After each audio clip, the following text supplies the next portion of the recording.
আসসালামু আলাইকুম ওয়া রাহমাতুল্লাহি ওয়া বারাকাতুহু। ইমোজি কেন শিরক আজকে একটা ক্লিয়ারিফাই করে দিচ্ছি। যেমন ইমোজি, ছবি, মেনুকুইন বিভিন্ন দোকানে পাওয়া যায়। তারপর আমাদের খেলনা যেখানে প্রাণীর আকৃতিতে আছে বেশ কিছু খেলনা। এগুলো শিরক কেন? এই একটা কোশ্চেন থাকতে পারে অনেকের।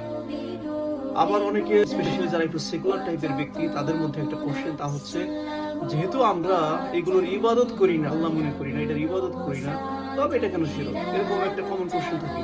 এটা শয়তান আপনাকে খুব সূক্ষ্মভাবে ধোঁকা দিচ্ছে যাতে করে সহজে এটা বুঝতে না পারেন।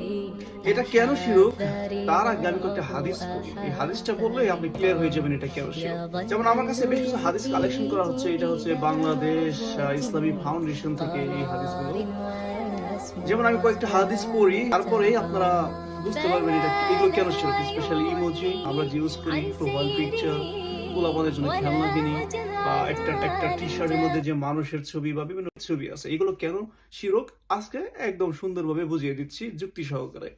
শেষ নবী মুহাম্মদ সাল্লাল্লাহু আলাইহি সাল্লাম বলেছিলেন যে ঘরে প্রাণীর ছবি থাকে সে ঘরে রহমতের ফেরেশতা প্রবেশ করে না। প্রশ্ন হলো কেন করে না? করে না তো বুঝলাম, কিন্তু করবে না কেন? ফেরেশতা আসবে, সমস্যা কি? তাহলে অ্যান্সারটা দেওয়া না এখানে যে কেন করে না। এরপরে কথা হলো শেষ নবী মুহাম্মদ সাল্লাল্লাহু আলাইহি সাল্লাম নিজের ঘরের এমন কিছুই না ভেঙে ছাড়তেন না যাতে কোনো প্রাণীর ছবি থাকতো। বিশ্বনবী সাল্লাল্লাহু আলাইহি সাল্লামের ঘরে এমন কোনো কিছু না ভেঙে ছাড়তেন না যেখানে প্রাণীর ছবি থাকতো। এখন প্রশ্ন হলো বিশ্বনবী সাল্লাল্লাহু আলাইহি সাল্লাম সেগুলো ভাঙবেন কেন? তাই না? বিশ্বনবী সাল্লাল্লাহু আলাইহি সাল্লাম তো আর প্রাণীর ছবির ইবাদত করতেন না, তবে কেন নবীজি ভাঙতেন এগুলো? এরপরে আয়েশা রাদিয়াল্লাহু তাআলা আনহা প্রাণীর ছবিযুক্ত কাপড়ের পর্দা ক্রয় করে তার কক্ষের দরজায় টানিয়েছিলেন। রাসূল সাল্লাল্লাহু আলাইহি সাল্লাম এসে তা দেখে ছিঁড়ে ফেললেন। প্রশ্ন হলো সে ছিলেন কেন? নবীজি সাল্লাল্লাহু আলাইহি সাল্লাম তো এগুলোর ইবাদত করতেন না, তবে এগুলো ছিলেন কেন? আচ্ছা, তারপরের কথা, রাসূল সাল্লাল্লাহু আলাইহি সাল্লাম কোন ঘরে মানুষ প্রাণীর ছবি দেখলে তা সরিয়ে না ফেলা পর্যন্ত ওই ঘরে প্রবেশ করতেন না। সূক্ষ্মভাবে চিন্তা করে দেখেন, যেখানে প্রাণীর ছবি থাকতো সেগুলো সরিয়ে না ফেললে অথবা না ভাঙলে নবীজি সাল্লাল্লাহু আলাইহি সাল্লাম সেই ঘরে প্রবেশ করতেন না।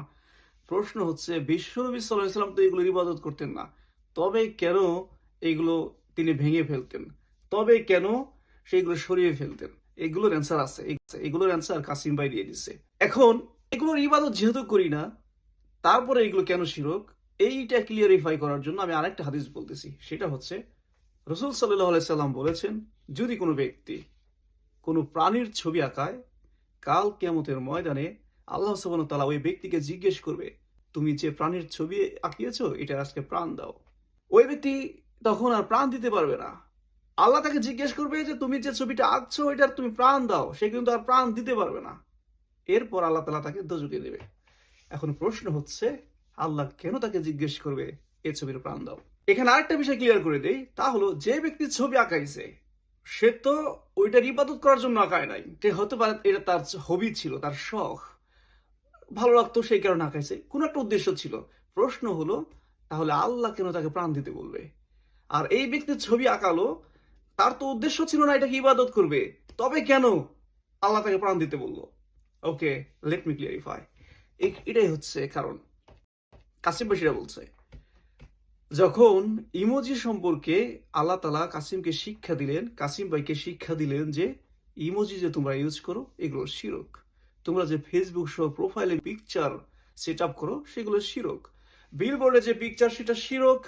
একটা প্যাকেটের গায়ে যে প্রাণীর ছবি, মানুষের ছবি থাকে সেটা শিরক।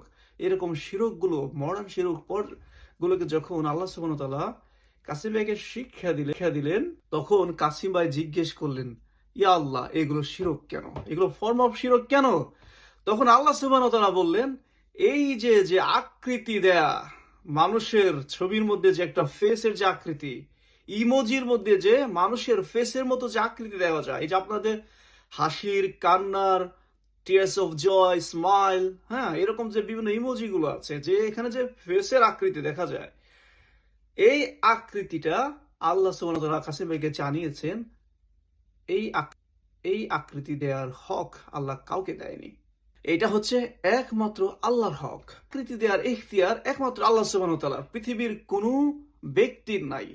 এই কারণে হচ্ছে এগুলো ফর্ম অফ শিরক। এর মানে হলো যে কাজটা আল্লাহ তাআলা আতিথি দেওয়ার হক রাখে, যে কাজটা হচ্ছে আল্লাহ সুবহানাহু ওয়া তাআলার, মানুষ সেই কাজটাকে নিজের করে নিয়েছে। That's why that is form of শিরক।